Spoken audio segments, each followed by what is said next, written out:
Olá, oi amor, tudo bem? Boa noite, o Helder já chegou. Vocês estão me vendo bem, me ouvindo bem? Eu tô de fone, então me fale se estão escutando bem.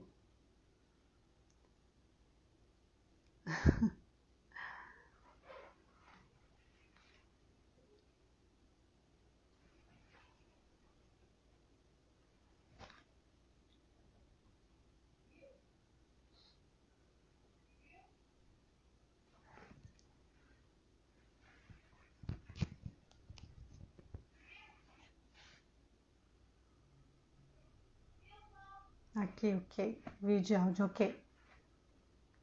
Beleza, eu tirei aqui porque se o Pedro chorar eu consigo escutar. Com os dois fones eu não consigo escutar. Vou dar só mais um tempinho, ver se alguém entra. E aí eu já chamo o Helder e a gente já começa. Ver se alguém mais vai entrar.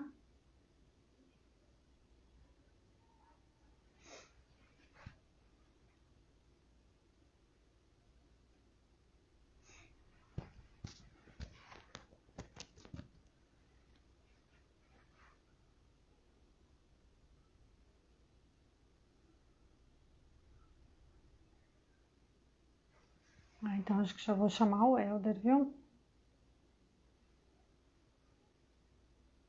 Pra gente não perder tempo.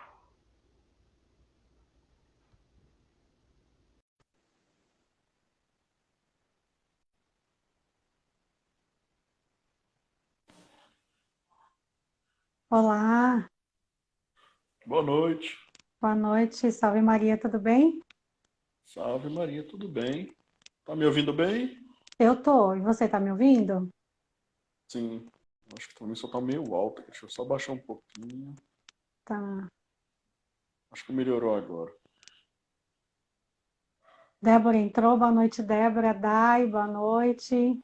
Bia, Diário de um Casal Católico, boa noite.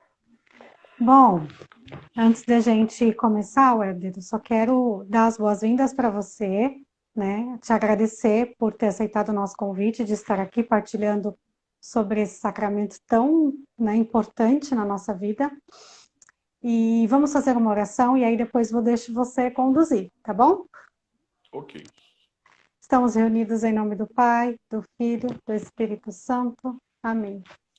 Pedindo à Virgem Maria, ela que é a esposa do Espírito Santo, para que ela possa conduzir, né, todo esse encontro, toda essa live, né? Peço também que os santos anjos possam estar aqui tanto na minha casa quanto na sua casa também.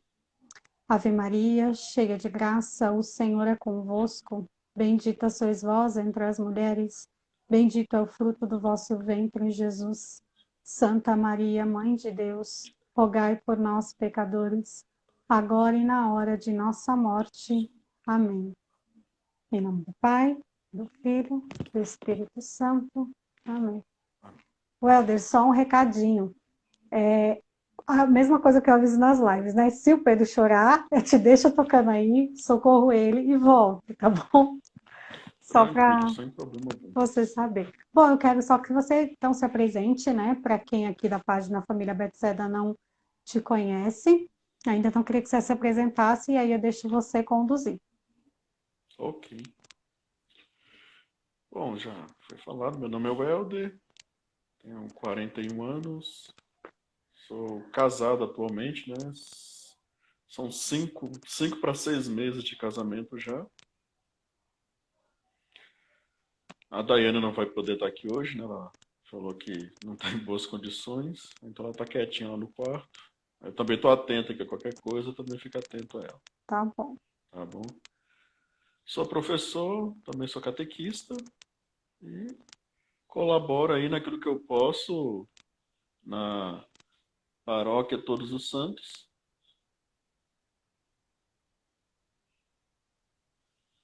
Ah, tá, a Thalita falando que é mãe, né? Faz... Ah, tá, entendi. É um olho no filho e outro na live. É, então estou colaborando tanto na paróquia Todos os Santos, agora aqui colaborando com vocês naquilo que for possível. Amém. Vamos aí ajudar nessas lives que eles estão fazendo relacionadas aos sacramentos. Amém. Então, podemos começar? Podemos? Bom, a temática é a Eucaristia, né? Eu vou propor aqui um esquema que aí dá conta também de colocar também esse mesmo no meio, se precisar, a gente vai ser específico lá na frente depois, a questão de responder algumas perguntas que foram deixadas antes, certo? Uhum. Surgir alguma coisa também aí também no meio, a gente tenta responder também. Ok. Eu vou apresentar um esquema aqui que eu gosto muito de utilizar na catequese, certo? Mas aí eu vou abranger um pouco mais, né, por causa da perspectiva aqui. Quando eu trato da Eucaristia, eu gosto muito de apresentar ela sobre 4 aspectos, ou 4 pontos de vista. A perspectiva de que ela é alimento, ela também tem relação com serviço, com justiça, e o último, o quarto, que seria a parte base daquilo que é a Eucaristia, né? Sacrifício.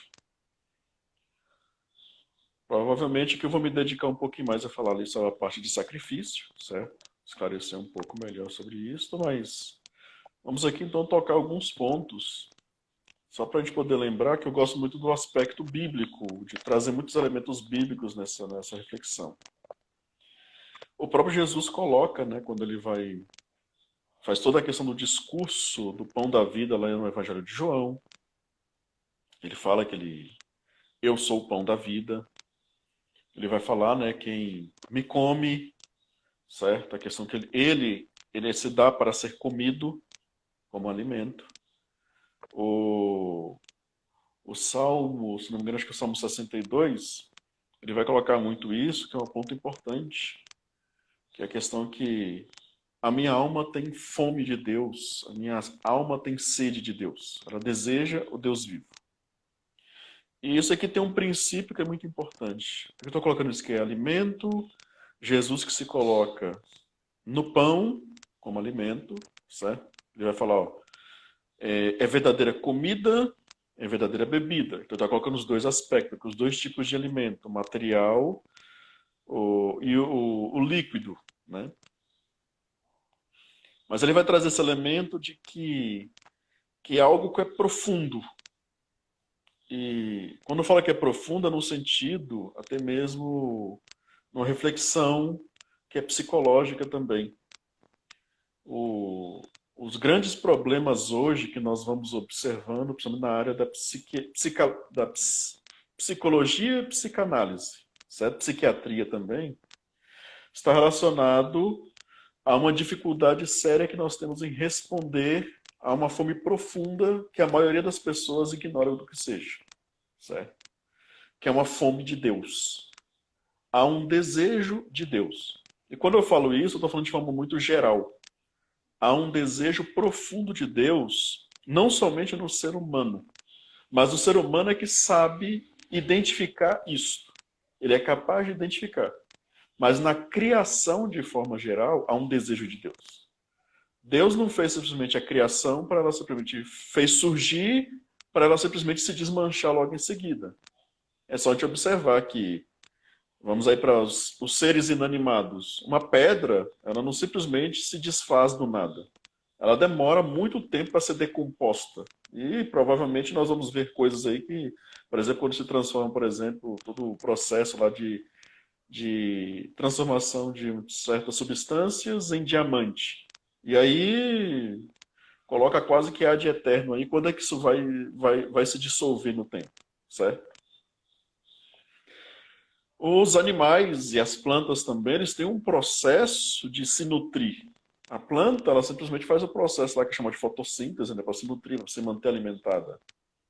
Então, há um desejo, certo? Inconsciente em determinados seres de continuar existindo. Assim como nos animais também. Só que os animais se movem, eles vão atrás, eles respondem a esse instinto indo atrás daquilo que ele está procurando. Só que todos esses aí, eles vai chegar um momento que vão acabar. Eles não perduram para a eternidade de fato.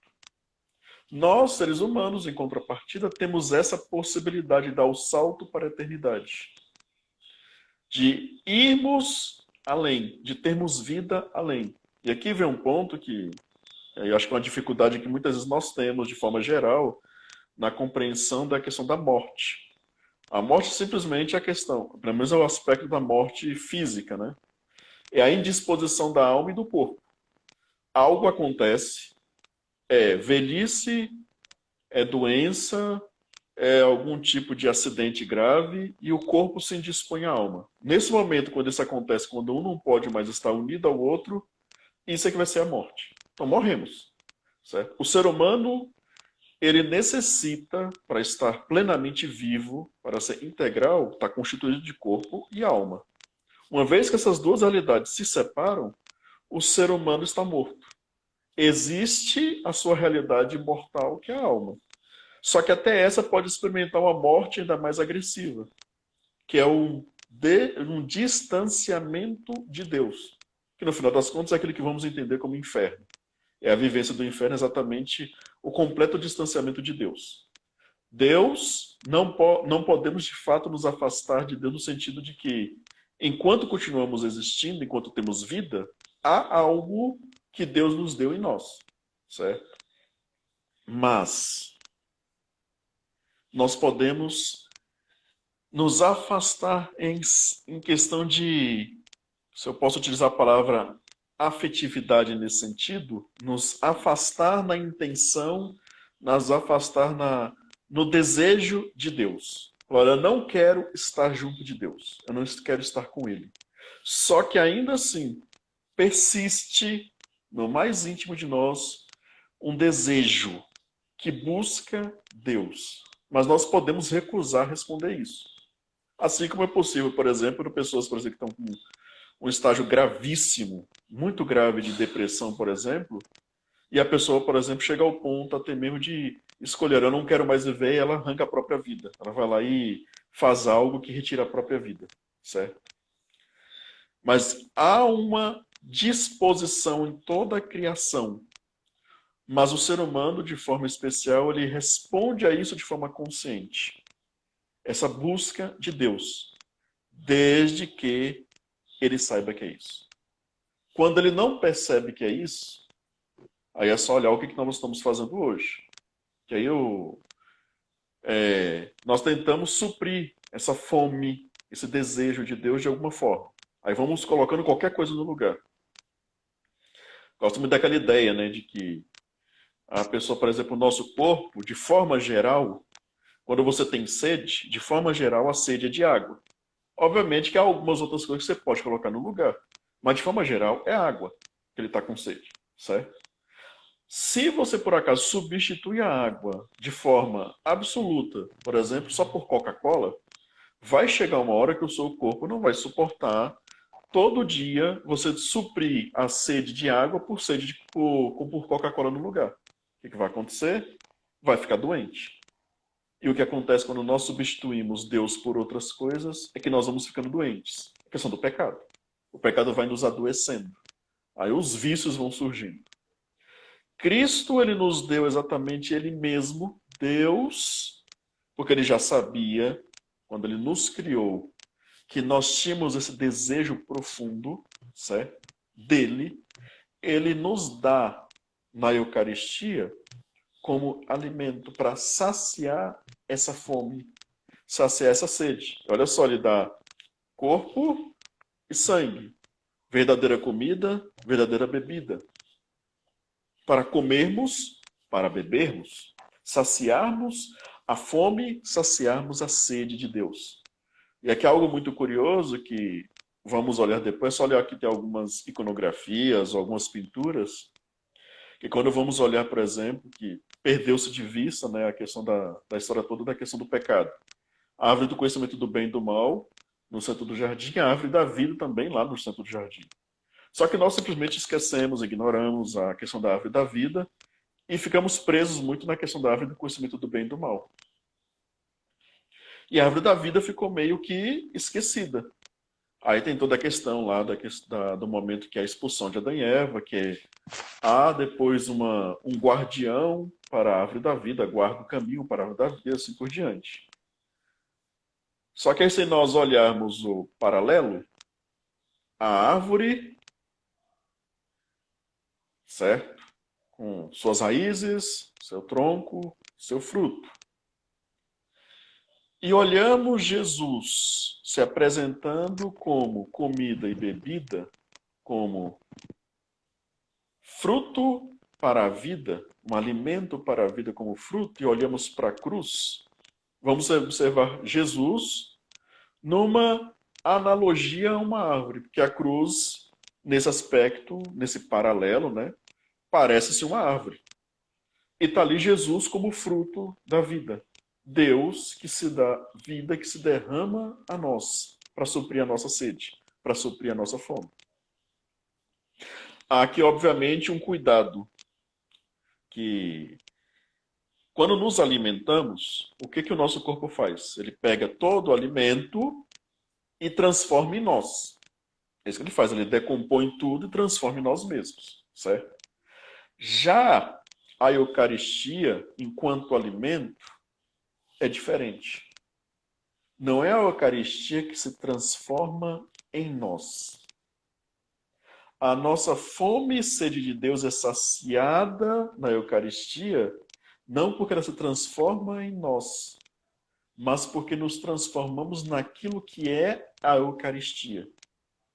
Se a Eucaristia é o próprio Jesus, pão, corpo e sangue, que se dá a nós, nós vamos nos configurando nele. É um alimento diferente. Não é o alimento que vai se transformar em nós. É um alimento que vai nos transformando nele. Nós vamos sendo cristificados. Nós vamos sendo divinizados na Eucaristia. Obviamente, não divinizados para nos tornarmos como aconteceu lá com Adão e Eva, né, de assumirmos o lugar de Deus. Nós vamos entrando na comunhão trinitária, na convivência da vida divina, que era aquilo que desde o começo nós somos chamados, mas simplesmente perdemos isso no começo. Aí Deus vem com sua providência e corrige isso, nos dando a Eucaristia como alimento. Aí quem já assistiu, por exemplo, às outras lives do batismo, de crisma, que é a questão de todo o início, e compreende a questão de que a Eucaristia também é um sacramento de iniciação cristã, ela se coloca como esse elemento de sustentação daquilo que é iniciado no batismo e na crisma. O cristão vai sendo sustentado enquanto alimento de Deus. Que aqui é aquela questão de domingo a domingo, alimentando-se na Eucaristia, e quem pode também, né, participar semanalmente, diariamente da missa, certo? É alimentado também diariamente da Eucaristia. Vai sendo mais intimamente unido a Cristo. E, obviamente, unido à Trindade. Certo? Isso aqui é a perspectiva da Eucaristia enquanto alimento. Não vou entrar em mais detalhes aqui, mas é a ideia base. Isto aqui também faz uma ligação com uma das perguntas que foi colocada, a questão lá da comunhão espiritual, por exemplo. Que em primeiro momento, a noção da comunhão espiritual está ligada a um desejo, um forte desejo. Sabe aquele que os apóstolos lá de Emaús, quando estão diante de Cristo, eles falam do coração ardendo? Certo? É um forte desejo, um desejo ardente de estar com Cristo, estar em comunhão com Ele. A comunhão espiritual é exatamente essa busca, esse desejo de saber que a Eucaristia, de alguma forma, pode estar perto, mas para mim, no momento, é inacessível. É inacessível, por exemplo, porque eu estou no momento de adoração na igreja e eu não posso, naquele momento, abrir lá o sacrário e pegar a Eucaristia. Certo? Mas eu estou ali em adoração. Então, eu tenho um desejo de, quando oportuno, eu quero comungar. Mas ali, esse desejo se torna muito intenso e já se torna um fundamento, uma preparação para que quando eu puder comungar as espécies do pão e do vinho, esses desejos sejam saciados plenamente. É essa constante motivação eucarística, esse desejo sempre crescente, que só se sacia na Eucaristia, mas já encontra naquilo que é chamado de comunhão espiritual, certo? Esse momento oportuno de estar com Cristo, mesmo que ainda não plenamente como na comunhão eucarística, certo? Mas já está ali esse desejo de estar unido a Ele. Que é até aquilo que vai mover, por exemplo, a pessoa nos próprios 3 graus lá da vida de oração, as 3 vias da vida de oração, né? A questão da via purgativa, a via iluminativa, a questão da via unitiva, que é a última via, né? Que é essa união plena com Cristo, que obviamente vai se dar de forma plena quando morrermos, né? Que aí ele já vai nos chamar até ele, mas a via unitiva, a última parte, já nos coloca em comunhão, ainda em vida aqui, antes da morte, nessa comunhão, pelo menos parcial, na vida da Trindade. O que possibilita usufruir com mais propriedade da própria comunhão eucarística. Bom,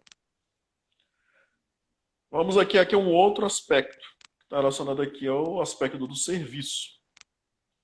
E depois, aqui, quando precisamos tratarmos mais aqui, quando falarmos do sacrifício, aí nós vamos juntar melhor tudo isso, vamos costurar melhor. Cristo, ele estabelece a Eucaristia em um momento muito específico. A gente celebra lá que ele está no momento da ceia pascal com os seus apóstolos. Ele realiza todo o ato ali, de pequenas mudanças na ceia judaica, aquilo que vai se tornar para nós toda a questão do rito da missa para nós hoje. Mas ele coloca algo ali, realiza um gesto e avisa os seus apóstolos, aqueles que estão ali, que eles devem fazer como ele fez. Porque se ele é o mestre e senhor e fez aquilo, eles também devem fazê-lo. E aqui é um elemento que é importantíssimo. Por isso que eu estou colocando aqui como o serviço ser parte integrante da Eucaristia. A Eucaristia é serviço no sentido de que se eu vou me configurando a Cristo cada vez que eu me alimento na Eucaristia, significa também uma coisa. Tudo o que eu sou é colocado a serviço da igreja. É colocado a serviço do reino. Eu não posso me subtrair da noção do serviço. Mesmo todas as funções hierárquicas da igreja, todas elas estão direcionadas ao serviço. Obviamente que aqui não pode haver aquela confusão de um serviço, por exemplo, de patrão e empregado. Não é essa noção. É toda a competência que você tem, toda a habilidade que você tem, tudo aquilo que foi lhe dado de instituição ministerial, por exemplo, bispo, padre, diácono, e nós como leigos, nas diversas funções que nós temos na igreja, nós colocamos a serviço uns dos outros. Cada um em seu estado de vida, cada um em sua competência, cada um em sua função. Mas colocando em serviço uns dos outros. Para que cada um possa fazer a sua parte nesse serviço e cada um possa cooperar com a ação de Deus e dessa forma fazer com que cresça o reino de Deus. Fazer com que cresça o número dos discípulos. Porque começam a olhar para a igreja e falam assim, olha, vejam como eles se amam. Vejam como eles se preocupam uns com os outros. Acho uma coisa muito curiosa. Eu não sei se todos já perceberam, mas observa como é que na mídia ultimamente está todo mundo fazendo ações de solidariedade, certo? Aí você vê assim, quase como se fosse uma novidade, como se isso nunca tivesse sido feito. Aí quem já participa da igreja, aí fala, puxa, mas espera aí, faz 2000 anos que nós fazemos isso. Como assim parece que é novidade? Parece, nossa, agora temos que ser mais solidários. Por exemplo, essa pandemia nos ensinou a sermos mais solidários. E nós, até mesmo nós católicos, caímos nessa armadilha dessa jogada de palavras. Espera, nós não precisamos ser mais solidários, nós já somos solidários. Se não vivenciamos isto apropriadamente, aí tem como consequência como é que estão as nossas comunhões. Como é que estamos comungando? A comunhão me conduz ao serviço, me conduz à solidariedade, me conduz a pensar também no outro. O serviço me conduz a levar o evangelho ao outro. E aí tem os meios diversos que eu vou falar quando falar da justiça, vamos tratar disso. Mas é próprio daquele que comunga servir. Ele se coloca em serviço. Não por simples obrigatoriedade, por simples dever. Obviamente que o dever vai estar junto também de si por causa dos deveres de Estado de cada pessoa. Certo? Quando eu falo dever de Estado, eu estou falando aqui que o padre tem o seu dever de Estado, o bispo tem o seu dever de Estado, os casados têm o seu dever de Estado, os solteiros têm o seu dever de Estado. Os que têm profissões específicas têm o seu dever de Estado. Cada um tem uma obrigação própria do Estado que está, a condição que está. Ele deve saber qual é a minha condição atual, como que eu devo agir. Então eu tenho algumas obrigações do Estado que eu estou. Mas é a questão da generosidade que brota de alguém que está sendo cristificado ao se alimentar da Eucaristia. Se Cristo vive em mim como num templo, já que nós somos templo da presença trinitária, ele vive em mim, a ação consequente em mim é o serviço. É falar, alguém precisa de algo que eu possa fazer? Por exemplo, pessoas, que às vezes são muito simples, que às vezes é a perda de vista, que é a questão da moeda, né, da esmola da viúva. Quem tem pouco a oferecer, não importa. Oferece tudo isso que é pouco que tem. Ah, mas eu só posso, por exemplo, simplesmente só ajudar a varrer a igreja uma vez por semana. Poxa, se você pode fazer isso de forma generosa, você é impulsionado pelo próprio Cristo, o que você está fazendo é pelo reino de Deus. É isso aqui que eu estou falando. E aí você amplia isso para todos os outros estados de vida, onde cada um pode servir de forma cada vez mais generosa. Que é assim, por exemplo, em último caso aqui está o Papa, por exemplo, que serve de forma mais generosa possível a toda a igreja no mundo inteiro. Às vezes as pessoas não pensam nisso, mas a pessoa que tem hoje no mundo a salvação mais arriscada, que está mais em risco a sua salvação, é o Papa. Porque ele é responsável por mais de 1 bilhão de católicos no mundo. Ele é responsável pela fé, para confirmar a fé de mais de 1 bilhão de católicos. Se um destes se perde por culpa dele, imagina como vai ser a cobrança quando ele estiver diante de Deus. Certo? Então, esse serviço generoso, quanto mais eu posso servir, certo? Mais eu devo fazê-lo. Essa generosidade do servir que brota de quem comunga, de quem está com Cristo Eucarístico. Tudo bem? Tudo certo. Aí, seguindo para um outro aspecto da Eucaristia. Ela é justiça. Tem nas bem-aventuranças é falado, né? Bem-aventurados que têm fome e sede de justiça, porque serão saciados. E essa noção do contexto bíblico, quando vai falar de justiça, é bastante ampla essa noção de justiça. Só que também não é a noção, por exemplo, que se criou na atualidade da noção de justiça. Algumas pessoas, por exemplo, têm a noção de justiça muito restrita, no aspecto muito jurídico.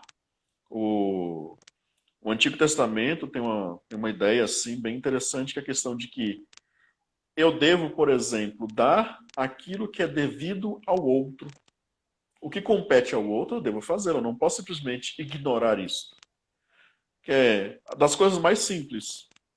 Quem é, por exemplo, Cristo enquanto justo, que me faz perceber o que a Eucaristia, certo, me conduz à justiça. Cristo é aquele que vai além, certo, da própria noção que nós temos de justiça. Ele, por exemplo, se oferece a sua vida inteira a nós. Ele se oferece a nós como alimento, doa a sua vida inteira. Temos até a questão, celebramos há pouco tempo o Domingo da Misericórdia, né, onde é furado o seu lado, de repente brota dali sangue, água, tudo aquilo que é a última coisa que está sendo do seu corpo. Está esgotando tudo que tem. Ele está nos dando. E aqui a questão é esta. Nós somos justos. Nós cobramos justiça para nós. Mas na hora de devolvermos o que é justo a Deus, fazemos isso? Quando eu comungo, eu sei que é Deus que eu estou comungando. E eu presto a devida adoração a Deus como é devida na Eucaristia. Deus realmente ocupa o primeiro lugar? Depois, aquilo que ele manda eu realizar, eu realmente escuto, porque é princípio de justiça. Se ele é Deus, eu devo escutá-lo como Deus. Eu não posso simplesmente ignorar ele e escutar outra pessoa, escutar outro alguém. Tratar outro como Deus. Que é, por exemplo, tratar uma criatura como Deus, isso é um ato de injustiça. É aquilo que vai chamar de idolatria, que é colocar a criatura no lugar do Criador. Eu coloco o ato de adoração pertinente a Deus e escuto ele como Deus? Ou eu fujo dessa relação de justiça com Deus? Depois, eu sei qual é o meu lugar de justiça nesse mundo? Eu sei como, por exemplo, agir com os mais necessitados? Porque Cristo fala, ele vai falar lá no finalzinho, lá que é o discurso escatológico, Mateus, capítulo 25, ele vai falar. Aquela pessoa que você deu um copo de água, que pediu a você, foi a mim que você me deu. Você consegue reconhecer Cristo necessitado nos necessitados? Aquela pessoa, por exemplo, que precisou de um bom conselho, você deu um bom conselho a essa pessoa? Será que você se capacita como deve, que é a questão de noção de justiça, para poder exercer aquilo que é o seu estado de dever? Porque, olha só, estamos nos aproximando da Eucaristia. Normalmente a concepção judaica, por exemplo, de colocar a mão no prato, que é aquilo que Judas vai colocar, levar, por exemplo, Jesus fala assim, olha, aquele que coloca a mão comigo no prato. Normalmente um judeu ortodoxo não convida qualquer pessoa para a casa dele, nem para fazer refeição com ele. Certo? Porque vai colocar a mão no mesmo prato, que é como se estivesse levando um mundo, certo? Um mundo estranho para dentro da convivência dele. O que acontece? Jesus nos convida na patena, certo? Para partilhar do mesmo prato. O que estamos levando para essa Eucaristia? Para este prato de Cristo? Para essa comunhão? O que estamos colocando em comunhão com Cristo?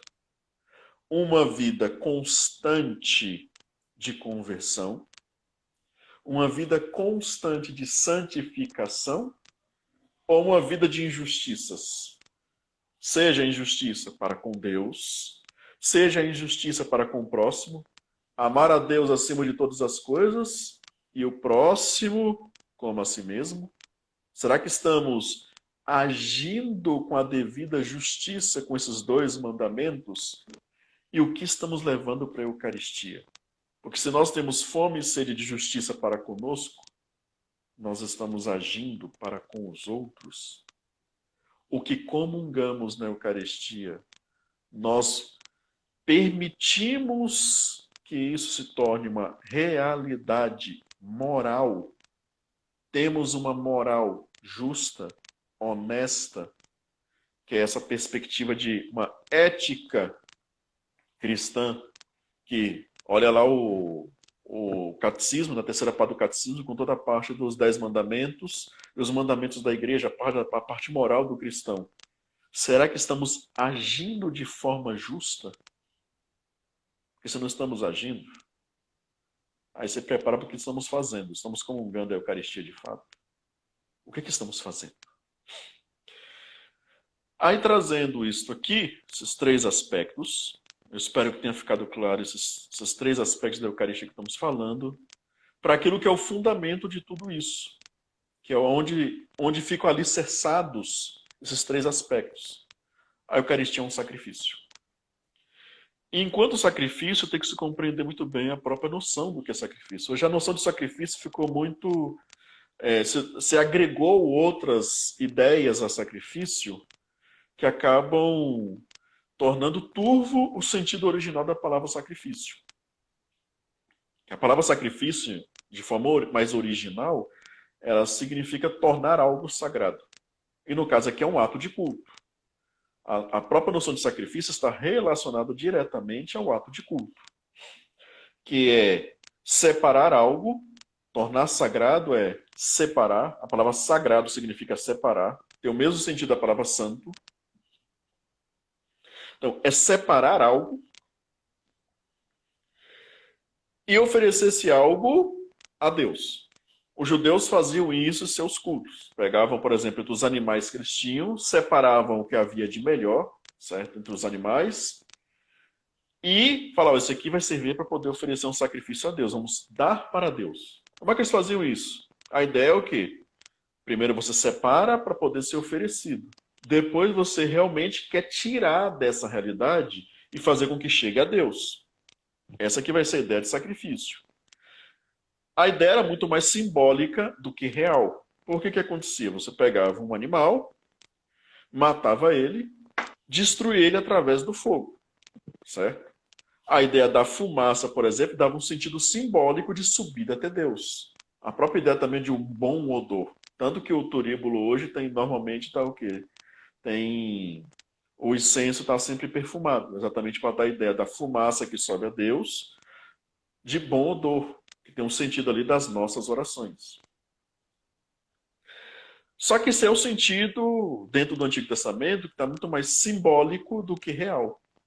Jesus transforma isso numa realidade. Ele faz com que aquilo que acontece na ceia pascal esteja intimamente unido naquilo que acontece no Calvário. Ele une as duas realidades. Ceia pascal e Calvário. Tanto que a própria Eucaristia, como é pão e vinho que são utilizados, é muito interessante, você vai ver dentro de todo o contexto da liturgia,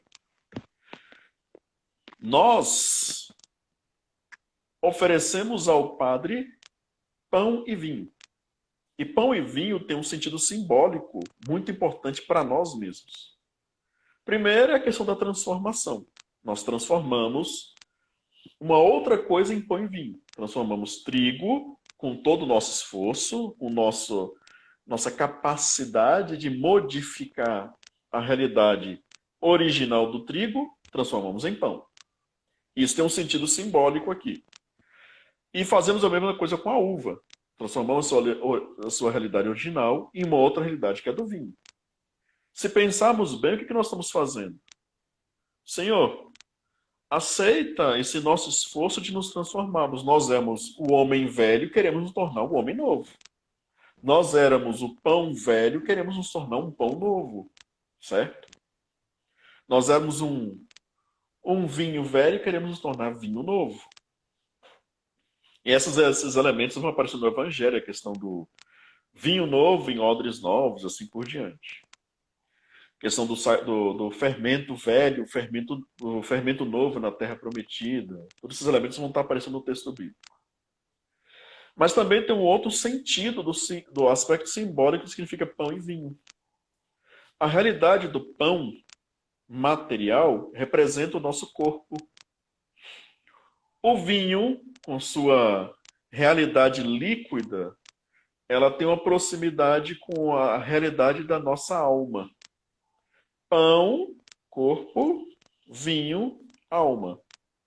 Simbolizam a nós, seres humanos, nessas duas realidades do que somos formados. E entregamos isto ao Padre.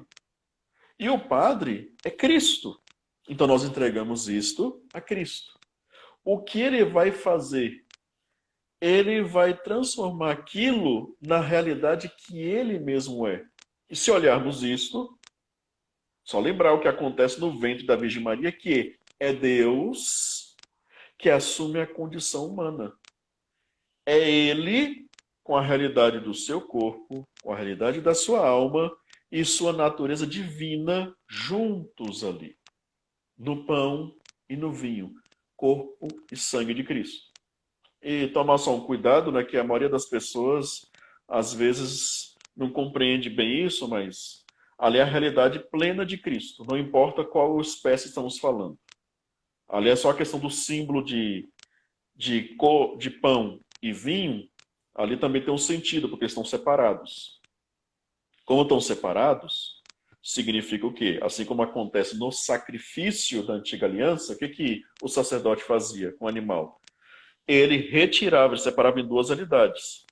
A realidade do corpo, ele retirava todo o sangue e deixava só a realidade do corpo de um ponto e o sangue de outro. Essas duas coisas eram separadas. O que isso aconteceu quando se separa o sangue do corpo? Está morto o animal. E se lembrarmos lá no Gênesis, lá atrás, no comecinho, já é falado lá, no sangue está a vida. Então a compreensão é que o sangue carrega a vida. A alma está no sangue. Certo? É uma compreensão lá desde Gênesis. Então o que acontece? Ali estamos vendo também na Eucaristia, que está separada de um lado, na patena, o pão e no cálice o vinho, na patena o corpo, no cálice o sangue, a realidade do Cristo que está na cruz, morto com seu sangue sendo derramado e só sobrando o seu corpo na cruz, sem o sangue, certo? Então, o que estamos vendo ali, as duas realidades juntas, o que Jesus fez? Ele uniu a ceia pascal, que ele realizou com seus apóstolos, e a cruz.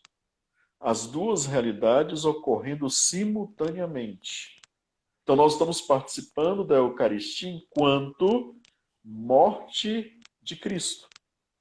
Aquilo que aconteceria no templo do sacerdote, matar o cordeiro, separar seu sangue do seu corpo, é o que está acontecendo de forma similar na cruz. E o que está acontecendo de forma similar no altar.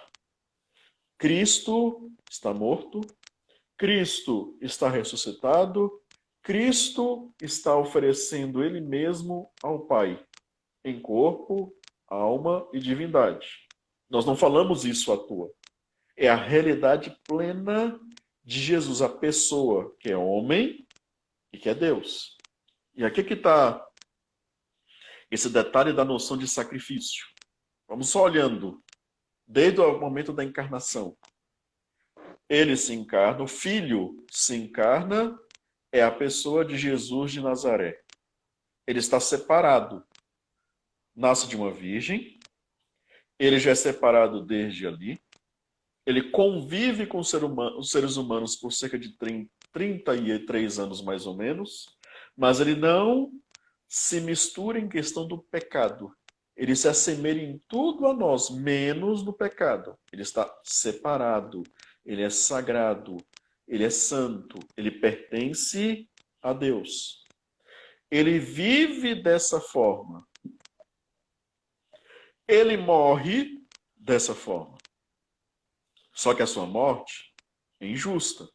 Só que ainda assim ela tem um propósito enquanto sacrifício, de ofertar a Deus um presente, ofertar a Deus algo, o melhor. Assim como os sacerdotes separavam um animal para oferecer a Deus o melhor, mas no sentido simbólico, Cristo agora é separado e vai ser ofertado como o melhor que nós somos.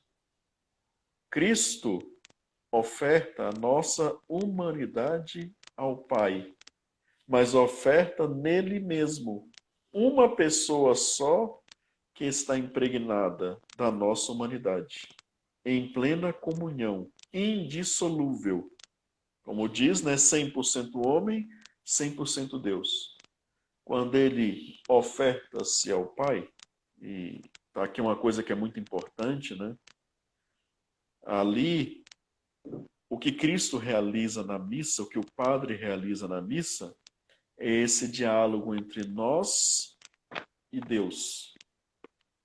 É que às vezes as pessoas às vezes perdem de vista o que está acontecendo, porque depois que fez o rearranjo do altar, né, que aí fica o padre virado para o povo, aí as pessoas normalmente têm a sensação de que o padre está conversando com o povo.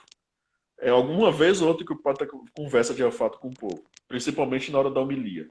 Mas, de forma geral, a conversa do padre é sempre voltada para Deus. Porque ele é Jesus que está voltado ao Pai, ofertando a si mesmo ao Pai. O que o Pai faz ao receber Cristo? Ele nos devolve, que é um chamado sacrifício de comunhão. Ele dá-se ao Pai e devolve a nós também. No sacrifício de comunhão no judaísmo, tinha essa questão de que o que acontecia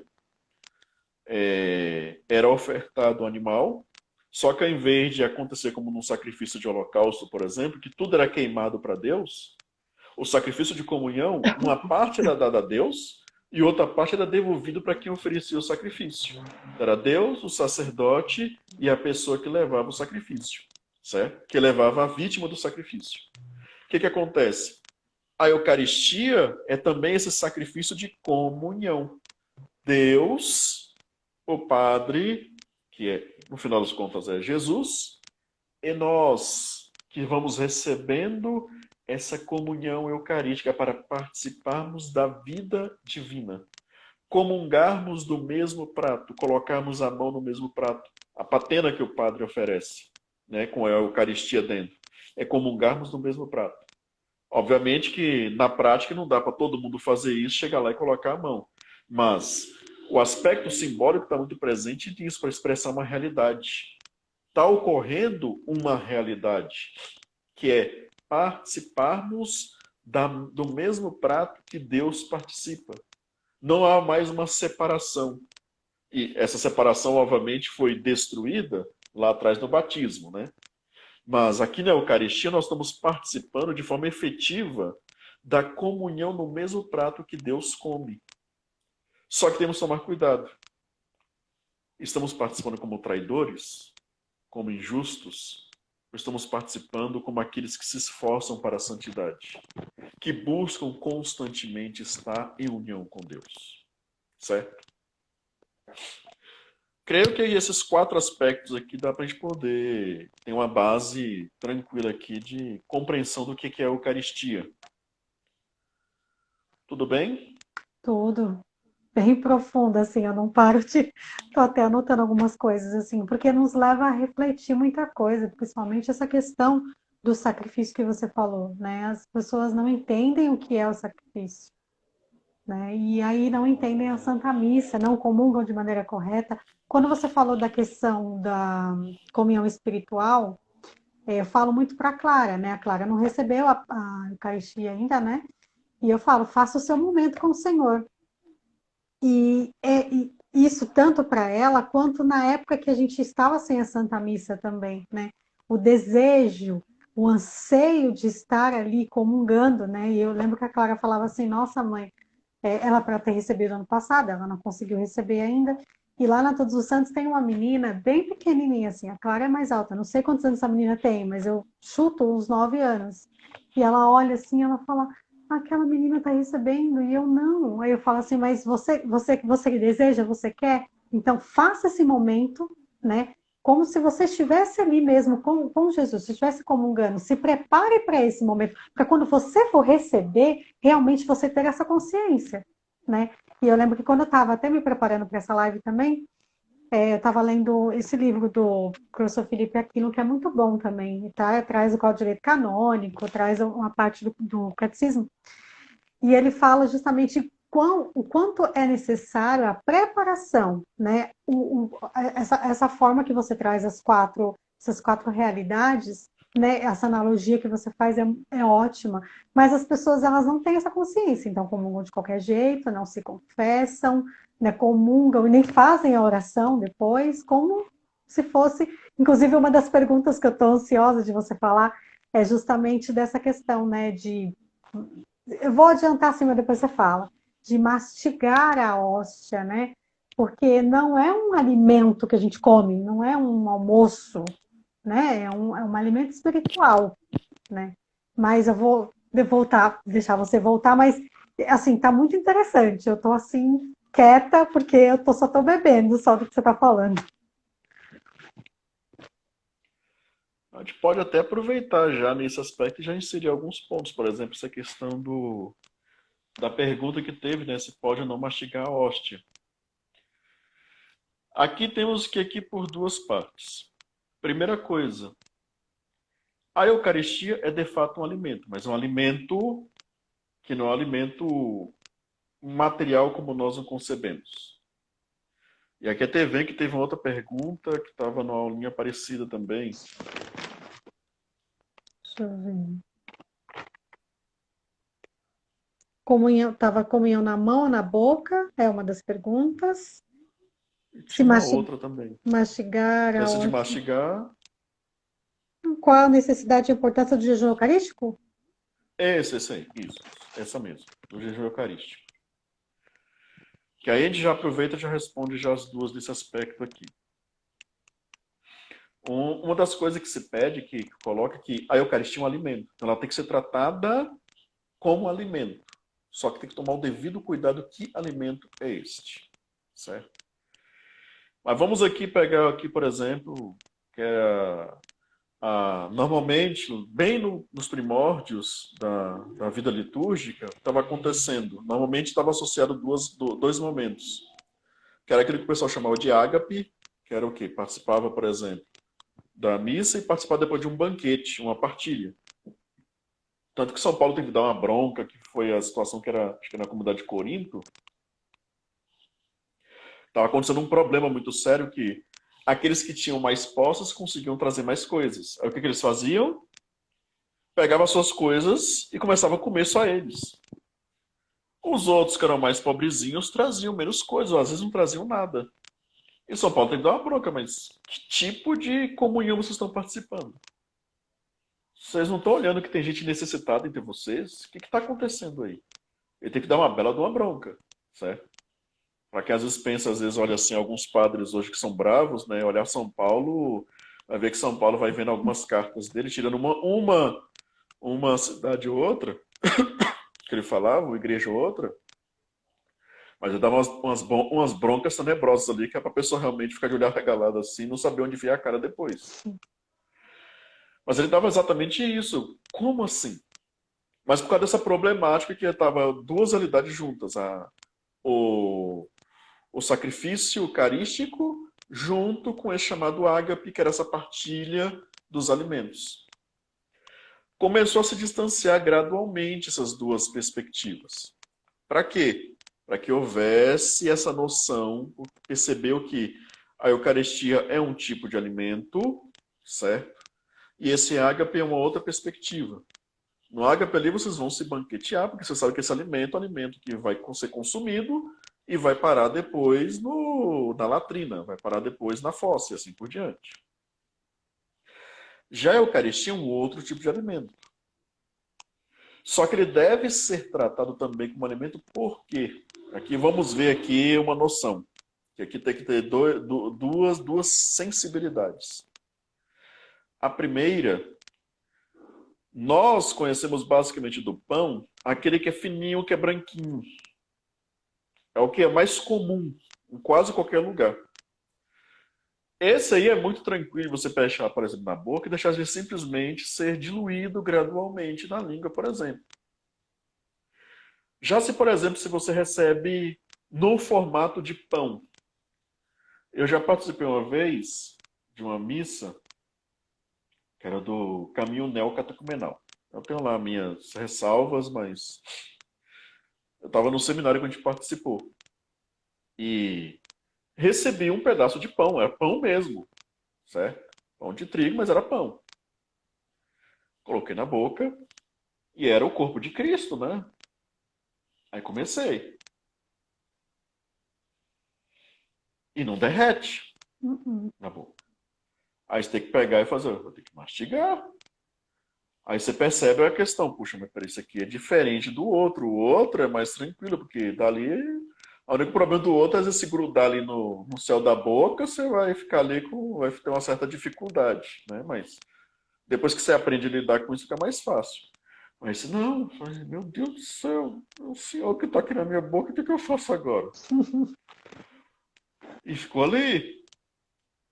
E ali, daí você tentava e começava a ficar seca a boca.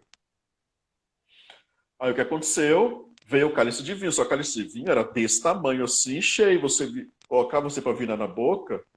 Falei, meu Deus do céu, o que está acontecendo agora? Mas pelo menos agora aqui vai já ajudar, né? Porque veio, aí falou, ufa, foi, eu tomei ali um pouquinho do sangue de Cristo, ufa. Aí ajudou, aí eu pude pegar e com mais tranquilidade dissolver depois engolir. Só que, por exemplo, numa situação como esta, que é possível, porque o que vemos hoje, a questão do o modelo hoje do pão que nós vemos hoje, né, que é aquele branco, bem achatadinho, parecendo uma bolacha, ele é muito prático. Só que ele é feito exatamente para ser prático mesmo, para ser daquela forma. Ele mantém a espécie do pão, a integralidade, só que não obrigatoriamente precisa ser daquela forma.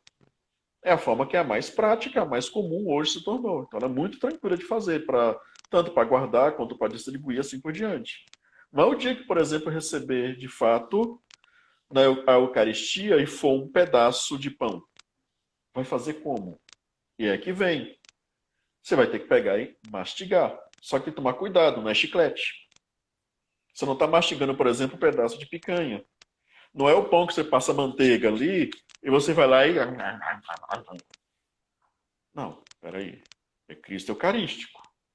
Eu tenho que ter, pelo menos aqui, uma postura devocional. Eu não vou tratar isso como se estivesse mascando um chiclete cá. Mas vai ter que mastigar. Entendeu? Uhum. Essa percepção de tomar cuidado. Até porque a própria questão dos documentos da igreja coloca essa questão do que aqueles que vão colocar do manducari.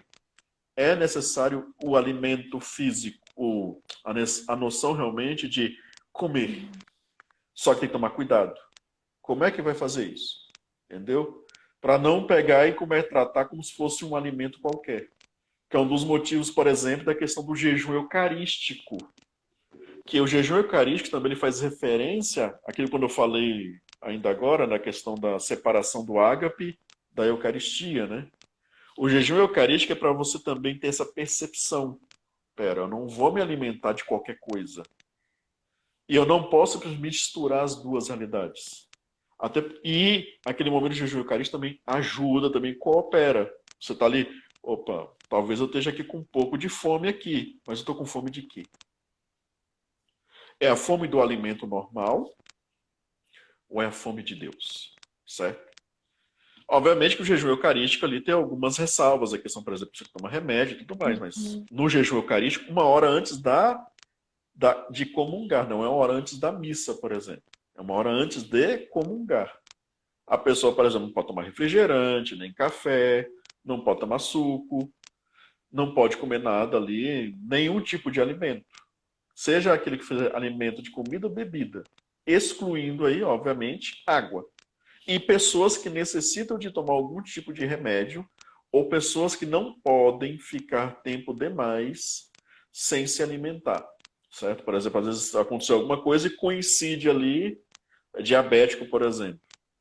Aconteceu alguma coisa, não conseguiu ali para se programar direito e coincidiu exatamente de ter fome ali, e a pessoa está começando lá, a diabetes, a glicemia está caindo, a pessoa está ficando branca, está tremendo, certo? Está começando a suar frio, aí é uma outra história.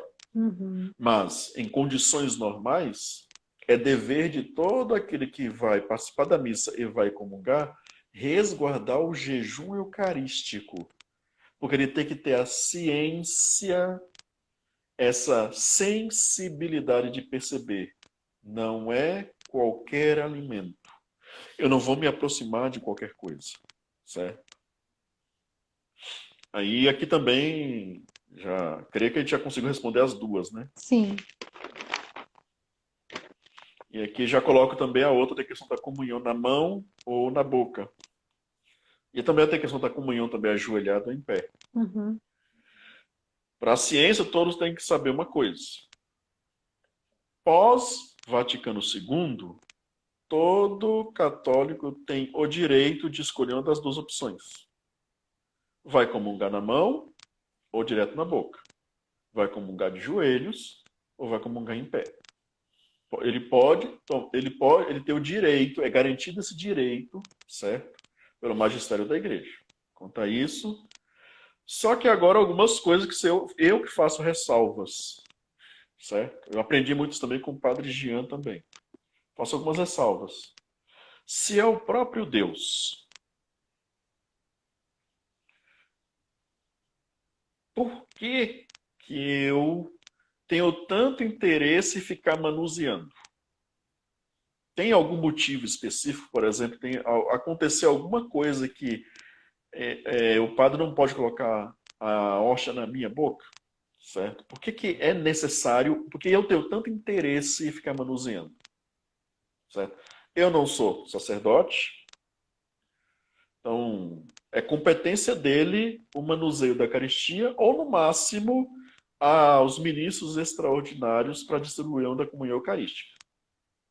Mas eu não estou, por exemplo, no teu sacramento da ordem. Por que tanto interesse em manusear a Eucaristia? Eu não entendo muito bem. Não sei que houvesse realmente uma motivação significativa, certo? Isso aqui são ressalvas pessoais que eu estou fazendo. Segundo, de joelhos ou em pé, por exemplo. Se na hora da adoração todo mundo gosta de ficar de joelhos diante do Cristo no ostensório, porque cargas d'água para comunhão, onde vai estar comungando, vai estar com Cristo interiormente.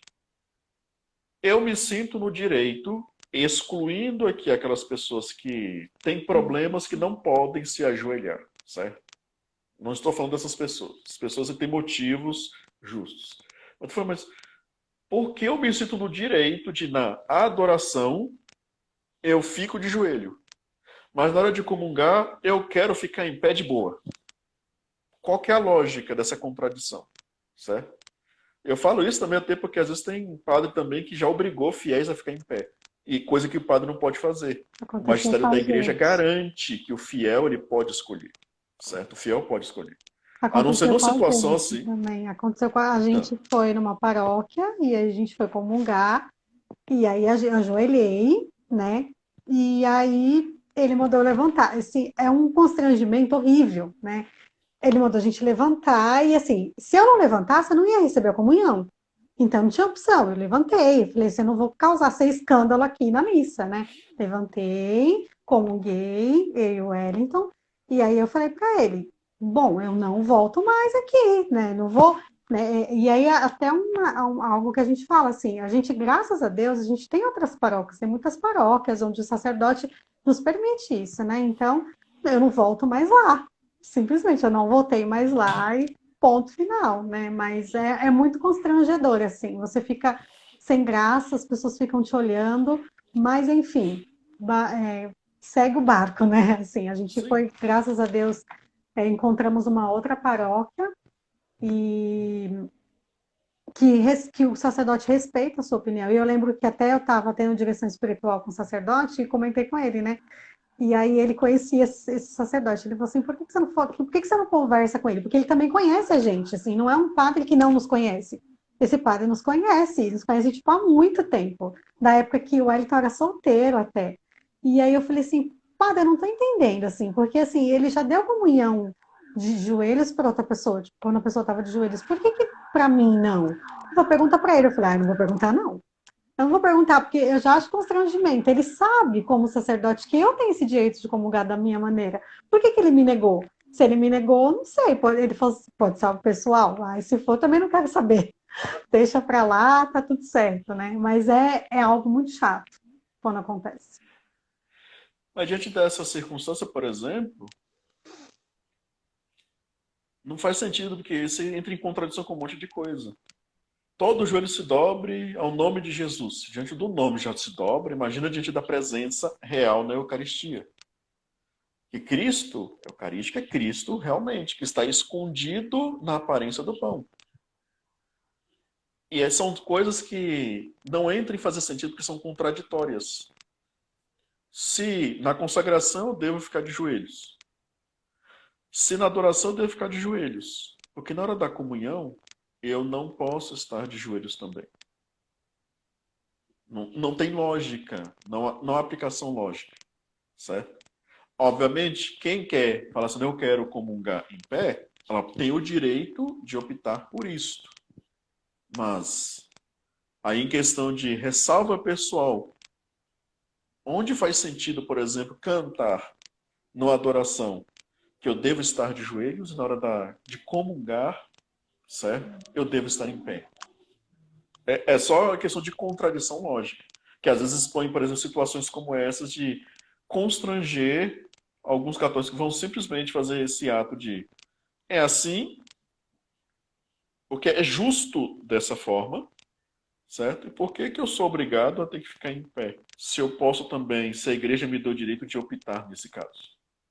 Entendeu? Mas o que mais?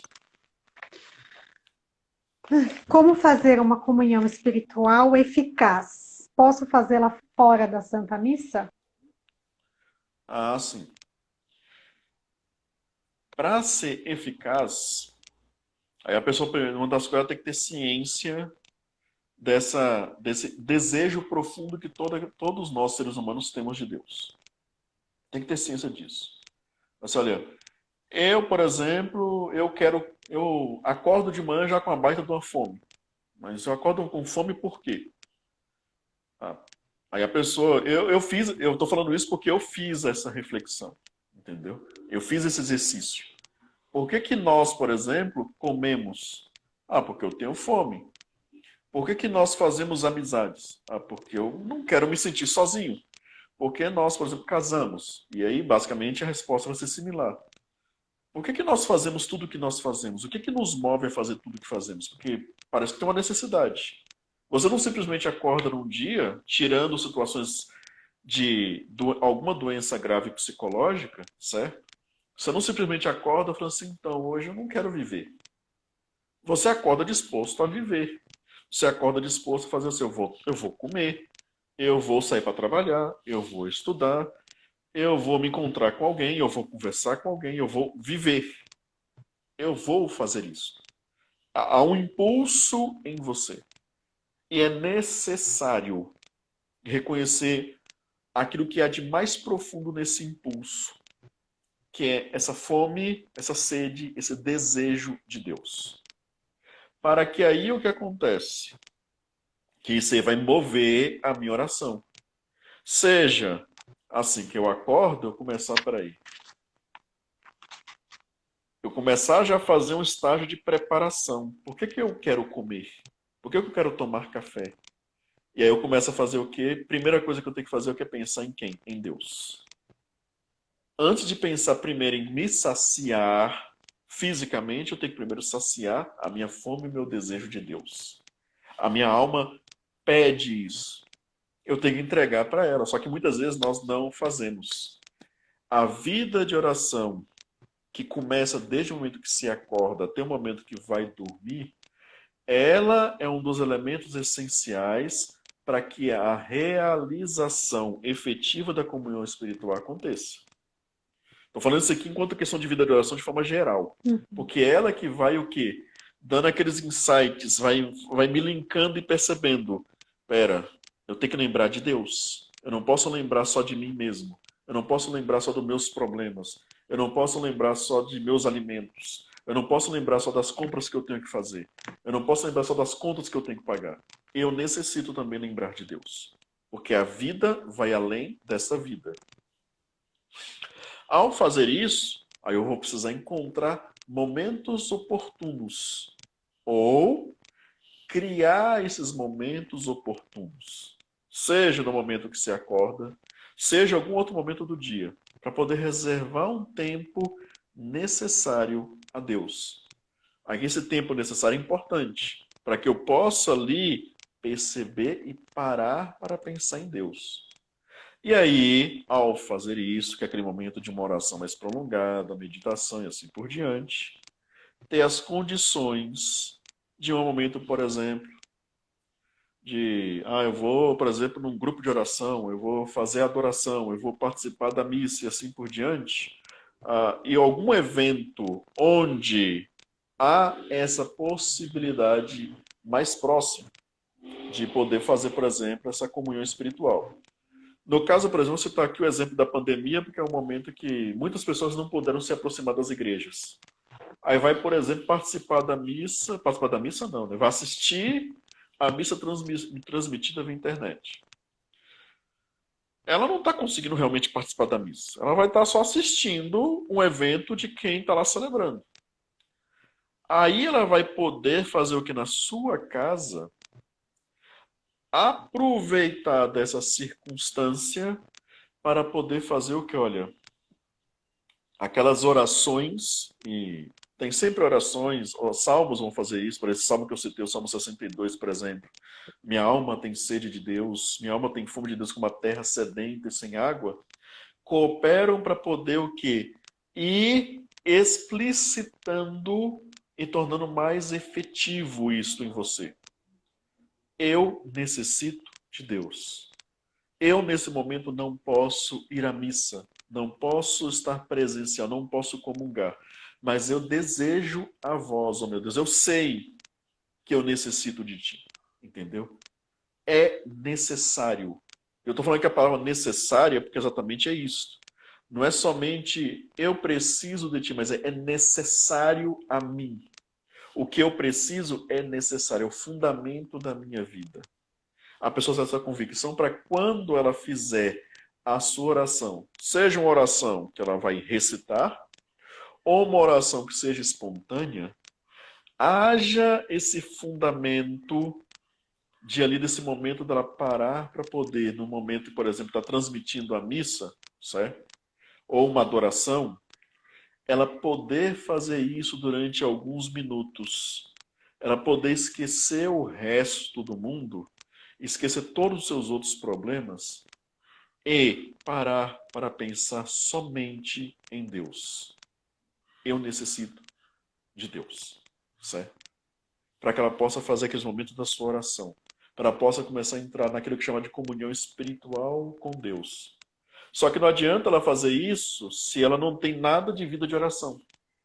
Porque ela vai parar lá, não tem nenhum princípio, nada. Não conhece nada de alguma coisa de oração. Vai utilizar quais palavras?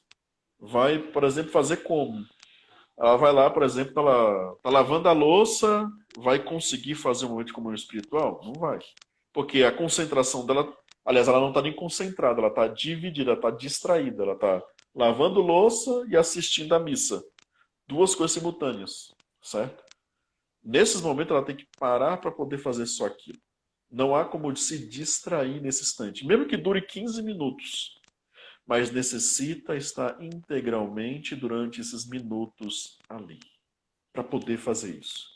Para poder usufruir frutos desse momento da comunhão espiritual. A comunhão espiritual não é uma efetividade de estar comungando, mas ela é uma abertura profunda desse desejo, que é possível nessa abertura uma consolação de Deus. Deus oferecer dessas suas graças que ele derrama aleatoriamente para quem ele deseja, ele oferecer, por exemplo, ali talvez um consolo, uma esperança. A pessoa pode ser daquele momento ali, puxa, isso aqui a minha esperança está mais firme nesse momento. Não é simplesmente ela se sentir melhor. Tem que tomar muito cuidado. Não é simplesmente ter a sensação de estar melhor. É ter a virtude da esperança revigorada. A virtude da fé revigorada. A pessoa está mais disposta a se manter firme. Que é uma das coisas que está nos faltando muito na atualidade. Enquanto católicos, por causa da questão do distanciamento, tudo isso que está acontecendo, as pessoas estão muito fragilizadas na questão da sua fé em Deus. Porque, como elas nunca tinham feito exercício do gênero, sempre o contato que teve foi muito próximo com a Eucaristia, certo? Eu não estou falando necessariamente que o que está acontecendo é bom. Mas o que eu estou falando é uma ótima oportunidade de aprendermos algo com isso. A fazermos um exercício que pode ter nos faltado ter feito, por exemplo, quando estamos fazendo adoração.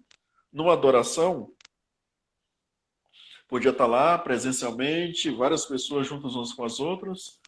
E quantas vezes em uma hora de adoração nós aproveitamos de fato? Fizemos uma comunhão espiritual.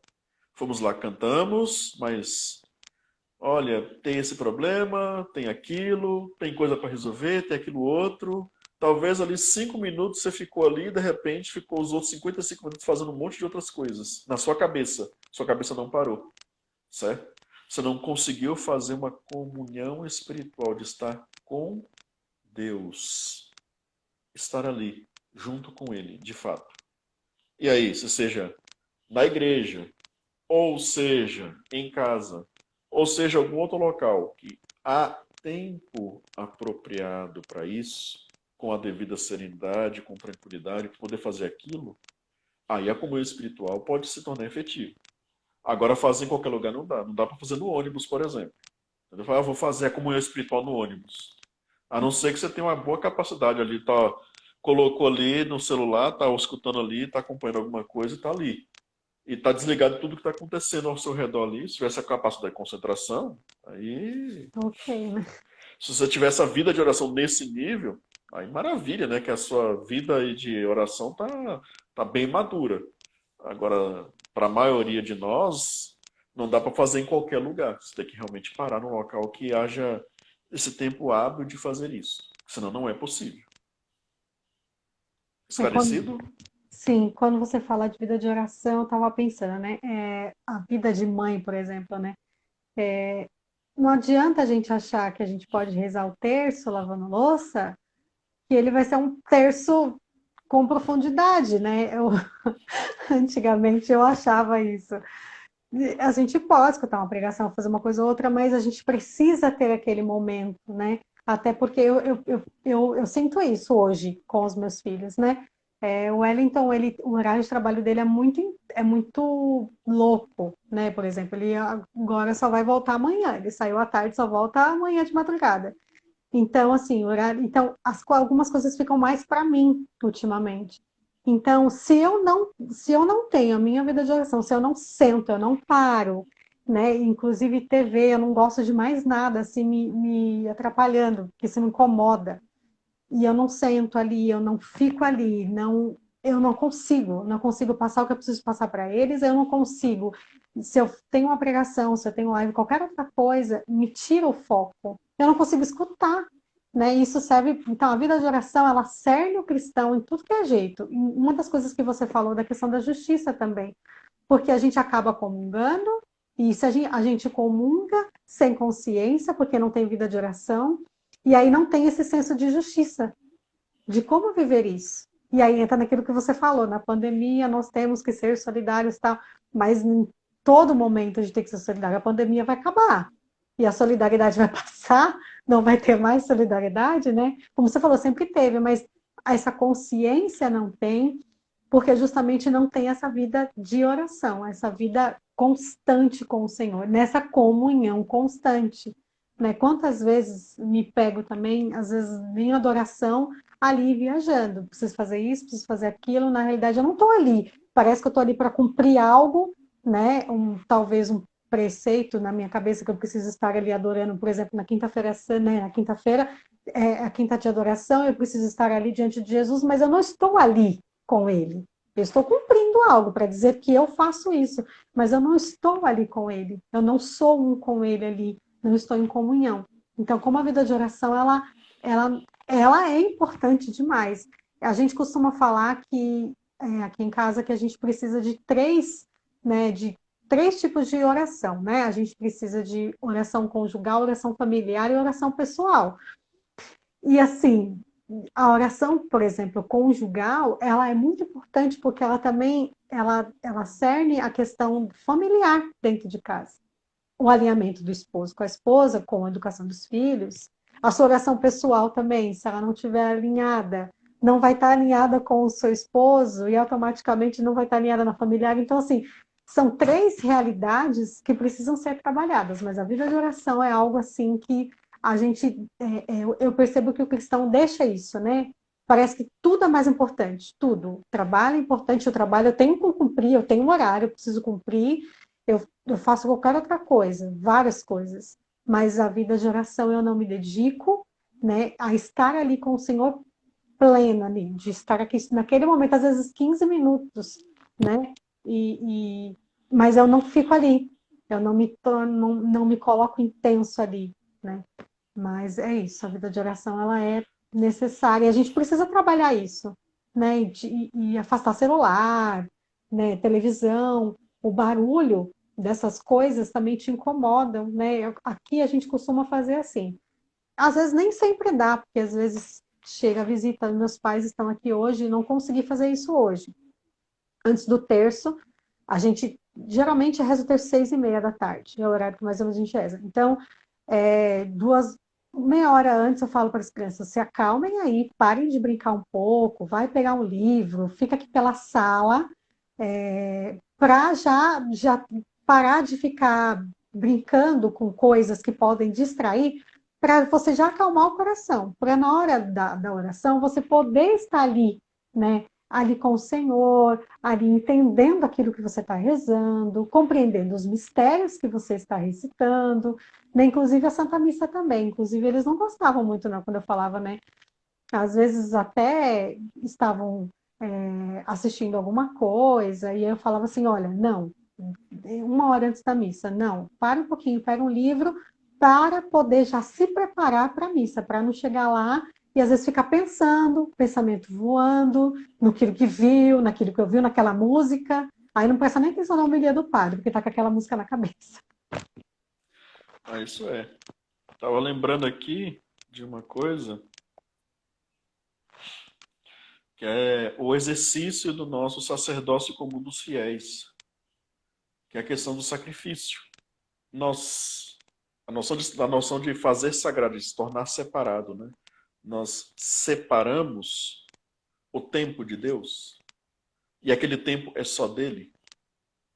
Nós conseguimos fazer isso? Nós exercemos esse papel do sacerdócio comum dos fiéis na nossa casa, no nosso tempo pessoal, que é distinto, por exemplo, do papel do sacerdócio ministerial do padre. Isso é outra coisa. Mas nós temos aqui o sacerdócio comum dos fiéis, que está na questão da recepção dos sacramentos, mas também de nós conseguimos separar, nós conseguimos sacrificar a nossa vida, o nosso tempo a Deus. Conseguimos fazer isso, conseguimos oferecer a Deus, falar assim, olha, está aqui, Senhor, essa atitude moral justa a ti, que corresponde à sua Eucaristia, à sua estatura. Temos que estar o que? A estatura de Cristo, certo? Nosso sacrifício diário corresponde ao sacrifício de Cristo na Eucaristia.